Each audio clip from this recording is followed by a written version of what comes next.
In the ongoing conflict between Russia and Ukraine, 31 M1A1 Abrams tanks were supplied by the US to Ukraine, out of which 21 to 27 of them were destroyed or disabled by the Russian forces.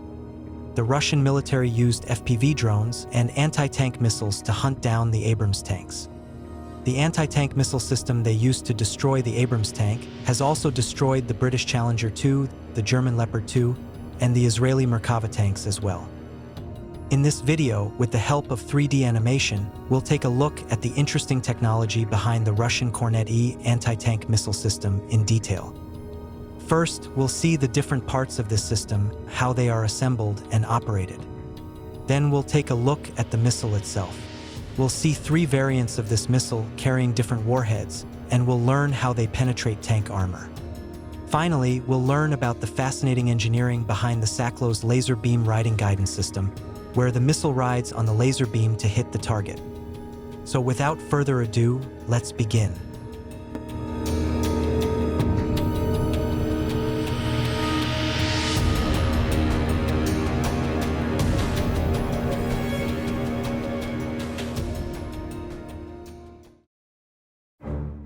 The Russian Kornet-E is a man-portable anti-tank guided missile system. It was designed in the 1980s to defeat Western tanks and remains effective to this day. The total weight of the system is 140.4 pounds, which includes the Saklo's laser beam guidance system for precise target tracking and hitting. It also has a fire and forget version, which is the vehicle-mounted version.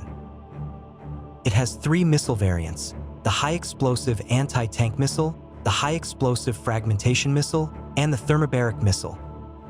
The price of each missile is $26,000. The launch system consists of 3 main components: a tripod launcher with a laser targeting system, a thermal sight, and a launch tube. This is the 9P163-1 tripod launcher. It comes with 3 foldable legs that have locks for stability during operation. The legs are fully folded to the top, making it easier to carry. It takes 2 infantry crews less than a minute to set up the system. One person carries 2 launch tubes, while the other person carries the tripod launcher. The missile can be fired from 3 positions: kneeling, prone, and standing in a trench or foxhole. The empty launch tube weighs only 4.4 pounds and is discarded after use. It has caps on both ends that separate from the tube upon launch. This is the 1PN79-1 Métis 2 thermal sight. It enables nighttime firing and improved target acquisition in low visibility conditions, with a detection range of up to 4,000 meters for main battle tank type targets and a recognition range of 2,500 meters. It has a field of view of 2.8 degrees times 4.6 degrees and is equipped with a gas cooling system to maintain optimal temperature. It is mounted on the right side of the launcher unit and includes an optoelectronic receiver and a nickel-cadmium battery for power. The total mass of the thermal sight is 24.25 pounds. The tripod launcher comes with the 1P45-1 laser targeting system. It works in conjunction with the thermal sight to enable effective target acquisition and tracking during both day and night operations. It emits a continuous coded pulse laser beam towards the target. The missile rides on this laser beam and hits the target with high precision. The launch tube is placed on top of the tripod launcher, and the locking lever is moved to lock it in place. On the left side of the launcher, there is an elevation knob and a trigger.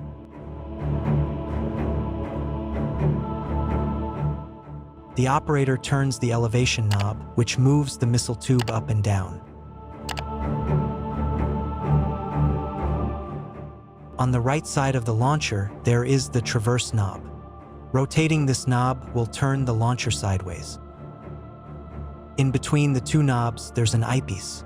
The operator looks at the target through the eyepiece. His job is pretty simple. He must keep the target centered in the crosshair until the missile strikes the target. This is the M1A2 Abrams tank.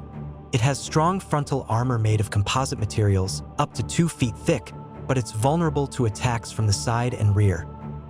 To protect the tank from side attacks, explosive reactive armor, also known as ERA bricks, is attached to either side of the tank.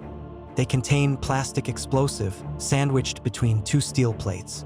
When an anti-tank weapon hits the ERA explodes and prevents damage to the tank.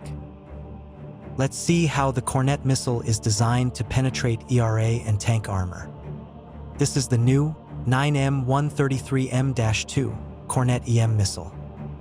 It weighs 59.5 pounds, has a diameter of 152 millimeters, a maximum speed of 300 meters per second, and a maximum range of 8,000 meters. Its strength lies in its ability to penetrate 1,300 millimeters of tank armor made of rolled homogeneous steel behind the explosive reactive armor and 3.5 meters of concrete. The missile has two control surfaces in the front, used to change direction during flight, and four stabilizer fins at the back. They remain in a folded position inside the launch tube and are released once the missile exits the tube. In the front, there's an impact fuse followed by the precursor charge.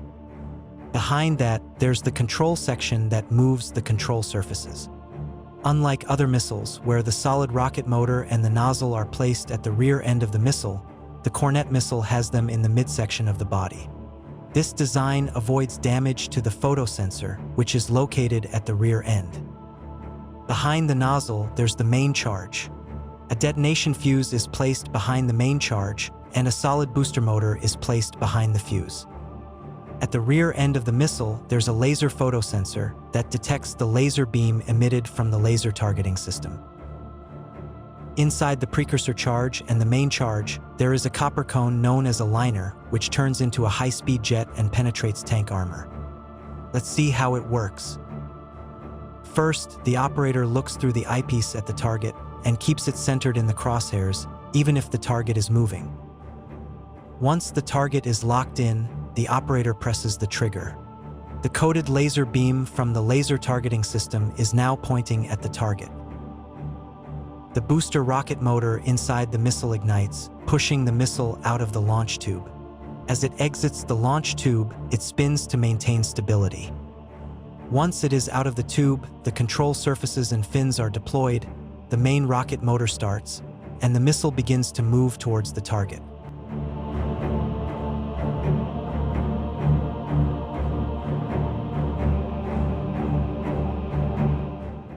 The Kornet missile is designed to travel in a circular pattern while moving towards the target, rather than moving in a straight line. This approach creates an imaginary quadrant with the target pointed by the laser targeting system at its center. As the missile executes its circular motion, it passes through all quadrants and continuously adjusts its course to ensure that the photosensor located at its rear aligns with the center point of the quadrant. This enables the missile to consistently move towards the target, effectively following the laser beam. This technology is known as the SACLOS system.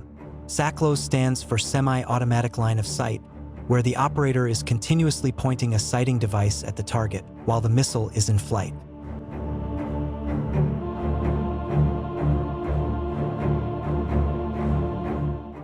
When the missile hits the target, the impact fuse triggers a detonation. The precursor charge made of oxygen detonates and transforms the copper liner into a high-speed jet that penetrates the tank's explosive reactive armor. The explosive reactive armor explodes, effectively preventing any damage to the tank. But a fraction of a second later, the fuse behind the main charge triggers an explosion. The large copper liner transforms into a high-speed jet that penetrates the tank armor and destroys its vital internal systems. Tanks like the Israeli Merkava are equipped with active protection system, such as the Trophy system, which fires small projectiles at incoming anti-tank weapons. To counter this, 2 Kornet missiles are launched in quick succession, with just a 1-second delay between them. This technique is known as volley firing. When the active protection system intercepts and destroys the first missile, the second missile hits the tank, resulting in its destruction. The second variant of the Kornet missile is the 9M133FM-3 high-explosive blast fragmentation missile. It weighs 68.3 pounds, has a maximum range of 10,000 meters, and a maximum speed of 320 meters per second. It consists of a proximity fuse in the front and the control section behind it. The high-explosive blast fragmentation warhead, weighing 15 pounds, is in the midsection of the body, followed by the solid rocket motor and the nozzles. The nozzles are placed on either side of the missile to prevent damage to the photosensor. The rear section consists of a solid booster motor and the laser photosensor. When fired, the missile moves toward the target, similar to the previous version we observed. Due to the presence of the proximity fuse, it does not have to make direct contact with the target. The detonation is automatically triggered when it gets close to the target. This version of the Kornet missile is used as an anti-personnel weapon and is used against light armored vehicles and low-flying aerial threats. The final variant of the Kornet missile is the 9M133F-2 thermobaric missile. It weighs 59.5 pounds, has a maximum speed of 250 meters per second, and has a maximum range of 5,500 meters. It has an impact fuse in the front, followed by the control section, a solid rocket motor, and nozzles.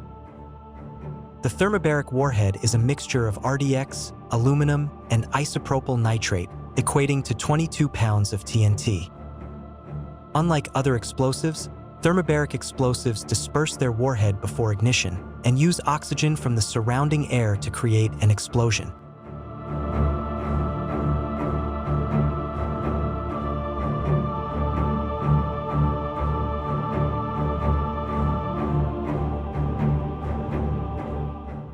When the missile strikes the target, the impact fuse triggers the detonating charge, located in the center of the thermobaric warhead. The thermobaric mixture is dispersed immediately in all directions. A fraction of a second later, the mixture is ignited with the help of oxygen from the surrounding air, causing a sharp decline in pressure that creates a partial vacuum, followed by a powerful explosion. This explosion creates powerful blast waves that destroy everything in its path.